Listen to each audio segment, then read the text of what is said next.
Lallantop sports पर आप सबका स्वागत है। आज हम आपके लिए कुछ स्पेशल लेकर आए हैं, तो चलिए शुरू करते हैं। विमेंस प्रीमियर लीग, वो टूर्नामेंट जिससे उम्मीद है कि ये विमेंस क्रिकेट का हुलिया बदल कर रख देगा। कम से कम इंडिया में तो ये करेगा, ऐसी ही उम्मीद है। 4 मार्च से शुरू हो रहे इस टूर्नामेंट में कई शानदार मुकाबले देखने को मिल चुके हैं। दुनिया भर के स्टार क्रिकेटर्स इस टूर्नामेंट में हिस्सा ले रहे हैं। इसी बीच लैलेंटॉप स्पोर्ट्स को ऑस्ट्रेलियन क्रिकेटर टालिया मैग्रा से बात करने का मौका मिला। इस खास इंटरव्यू में टालिया ने हमसे कई सारे मुद्दों पर बात की। उन्होंने भारतीय फैंस की तारीफ में एक खास बात भी कही है। T20 क्रिकेट में वर्ल्ड की नंबर 1 बल्लेबाज ने भारतीय क्रिकेटर्स पर भी बहुत कुछ कहा है। तो चलिए शुरू करते हैं। Talia, this is my first question for you. What inspired you to become a cricketer and when did you first start playing the sport? Yeah, I was a pretty sports mad kid. Tried to play basically every sport possible. Initially, soccer was probably my favourite sport, and cricket was more of a hobby. But turned out I was a bit better at cricket than I was at soccer, and probably had to make a choice when I was about 14 or 15 as to which one I wanted to pursue, and cricket was the one. So, yeah, growing up, I probably idolised Glenn McGrath mainly for the surname, and used to go out in the backyard and try and copy his bowling, and play at school with friends in the backyard with siblings. And so, yeah, that's where it started for me, and I'm pretty lucky to be where I am right now. So that's my small journey there. How has your family helped you in your cricketing journey so far, and what role have they played in your success? Absolutely, I owe a lot to my family. They're my biggest fans. They support me a lot. All those times as a kid when they drove me to all my trainings, all my games, helped me sort of find the pathway to get where I needed to be. And yeah, they're still, at the moment, they're at home in Australia tuning into my games at 3 a.m. They don't miss a game. They're massive for me. If I'm feeling down, just jump on the phone to them. If I get a duck, they're my biggest supporter. If I get 100, they're my biggest supporter. So yeah, I owe a lot to my family, and women's sport, women's cricket has come a long way, and it certainly wasn't the case when I first started out. So trying to find those pathways and find those opportunities to play cricket, yeah, my parents certainly helped me out. What are some of the most challenging matches that you have played in, and how did you maintain to stay focused during those times? Yeah, there's been quite a few. Of recent, probably all our games for Australia, the ones against India, have been very challenging, especially when we're over here in December. That series was extremely hard fought series. We played in front of packed stadiums with very, very loud crowds, which we haven't really experienced too much of before. But for me, when there's tight situations, I sort of seem to thrive in those situations a bit. I just try and keep everything as basic, as simple as possible, and shut out all the external things. At the end of the day, it's just a bat v ball contest, and I try to take the scoreboard as much out of it as you can within reason, and just play cricket and stick to my strengths and stick to what works well for me. Okay, talking about crowds, what do you think are the major differences between crowds here in India and in Australia? Yeah, when you're in Australia, look, don't get me wrong, both crowds are very passionate about their crickets, but I think the biggest thing for me is the noise.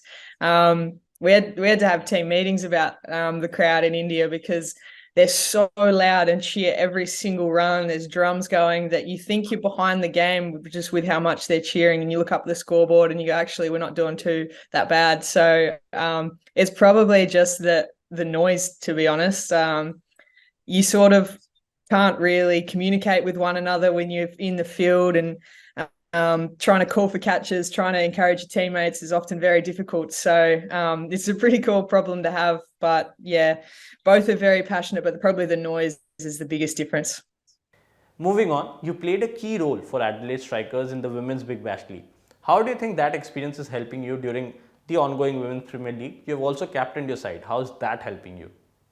Yeah, probably my biggest role for the Strikers was the leadership role that I had, being captain, and just trying to create that team culture, include our interstate, overseas players, and try and contribute wherever I could and lead from the front with bat, ball, and in the field. And I suppose that leadership that I had is helping me in this tournament as well, because I'm coming across as an overseas player. We've got lots of young domestic players in our team that they're looking up to players like me and others in the team. So it's again, leading from the front, trying to put in really good performances and pass on my knowledge and game scenario, game sense wherever I can. So I'm loving that aspect of it. We've got some really talented young cricketers in this UP Warriorz team, and the language barrier has been a little bit challenging at times, but yeah, I'm absolutely loving it and enjoying getting to know some new people. Okay, so how do you bridge that language barrier on the field? Yeah, it can be tough. There's some girls in the team that have got really good English that have been sort of translators, but cricket's a very universal language, and sign language and that sort of thing can help at times, and very simple cricket terms most people understand. So yeah, we're getting there, and the more we communicate, the better we're getting. But it's been a fun challenge. I'll take you back to a recent match against Delhi Capitals. Despite your fantastic innings of 90 runs, your team was unable to win that game. How do you deal with that sort of disappointment of performing well individually but still losing the match as a team? What do you think? How do you deal with that situation? Yeah, it's a really tough one. It was nice to spend some time in the middle. I was really happy with how I went, how I was batting, but at the same time, I was pretty flat in the change room after. Nobody likes losing a game, and in tournaments like this, you got to put those performances behind you pretty quick. And we're very lucky at the UP Warriorz. We're all about playing with a smile on our face, enjoying our time, and it was basically just look collectively as a group as to what went wrong, what we could improve on, and then with quick turnarounds, it's looking forward to the next game. So we tried to pick out the positives, be constructive with some things we could work on, but yeah, at the same time, we're just trying to enjoy this experience because it's pretty special, and yeah, you don't get to play in competitions like this too often. Talia, how is the Women's Premier League different from all other cricketing competitions that you're featured in, mostly franchise cricket? Yeah, I've played in a few franchise leagues now, and this one is very different. It's hard to sort of pinpoint how different it is. I go into the team room and there's like that many staff, that many players. You get so well looked after. It's crazy. You go to the games, just the amount of exposure, advertising, the crowds, the hype, the whole tournament. It's just next level. So they've been talking about getting this WPL up and running for a while, and we've seen how successful the men's IPL has been, and yeah, it's not disappointing so far. It's been so awesome to be a part of, and yeah, hopefully it's something that I get to keep coming back and being a part of. Okay, out of all the Indian cricketers that you've watched or played with or played against, who do you admire the most and why? Yeah, I played with a few now. That's probably the best bit is you play against them for so long, then you build relationships with them. So when you play against them in the future, it's nice to catch up. I got on really well with Smriti Mandana when we played together at the Brave. I really enjoyed playing alongside her and learning off her. And we're quite similar personalities off field, so we clicked quite well. And yeah, I'm starting to build some relationships with some of the girls in the UP Warriorz at the moment. I'm really enjoying Anjali. We're spent a few times chatting together at breakfast and learning about the different cultures in Australia and India. So yeah, that's the best bit is whenever we come up against India in the future now, I'll be able to catch up with them after the game and yeah, just enjoy each other's company. Okay, what do you think are the biggest challenges facing women's cricket today, and how do you think they can be addressed?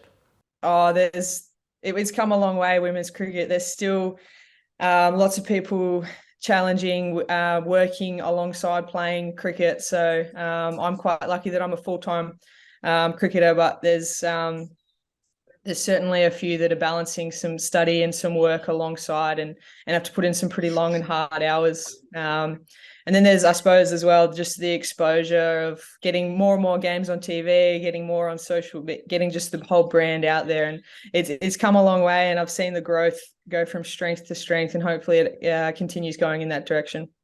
Lastly, my last question, what advice would you give to aspiring cricketers who hope to make it big in your world? They could be ranging from anywhere, from Australia, from rest of the world, from India, it could be from anywhere. Yeah, that's a good question. For me as a youngster, I was never happy unless things were perfect. I'd finish a training session.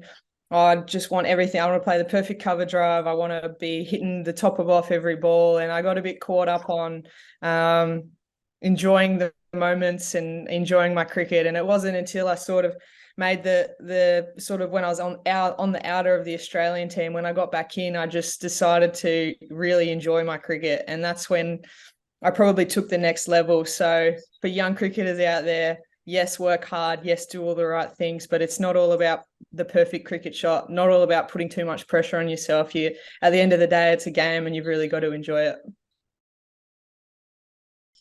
Favorite female cricketer?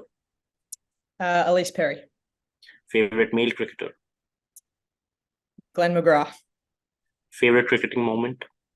Winning the 2022 ODI World Cup. Favorite non-cricketing sports person? Thierry Henry, Arsenal legend. Wow. What is your favorite city? Adelaide. Favorite movie? Baby Mama. Not many people are going to know that, but great movie. Cool. One thing that you have in your fridge all the time? Chocolate. Chocolate. Okay. Something that you have always tried to do or wanted to do, but you failed to so far? Golf. I want to be a really good golfer, but I'm no good. If you could do it with an artist, who would that be? Oh, I don't know. I don't sing. I don't really get that much into music, but let's go Taylor Swift. Beautiful. What is your go-to karaoke song? If I say one, they're going to make me sing it. Nah. Oh, okay. Let's just go with the Taylor Swift song again. One of those, and I'll try and belt out some tunes. The most memorable moment in your career so far? Yeah, there's been a few. One of the World Cups or the Commonwealth Games gold medal, just winning big trophy with your teammates. Super. What's your favorite food? I'm a foodie. I love every food. At the moment, I'm loving pasta dishes. What's your favorite Indian food? Indian food, I love a paneer curry. I'm living off them at the moment. Super. What's the one question that no one has ever asked you? I don't know. I've done a few interviews now. What's nobody ever asked me? This is a tough question. You've stumped me. I don't know. Okay. Moving on. My last question of this rapid fire is: who's that one non-capped Indian talent that you see from the Women's Premier League that you think can make it big? For me, it's Shweta, the under-19 opener. That my very first session, I was bowling to her, and she was hitting me everywhere, and I was very impressed. So she's one for everyone to keep an eye on. Thanks, Tahlia. It was wonderful chatting with you. Good luck to UP Warriorz and you, and hoping to see you again next season. Thank you. No worries. Thank you very much.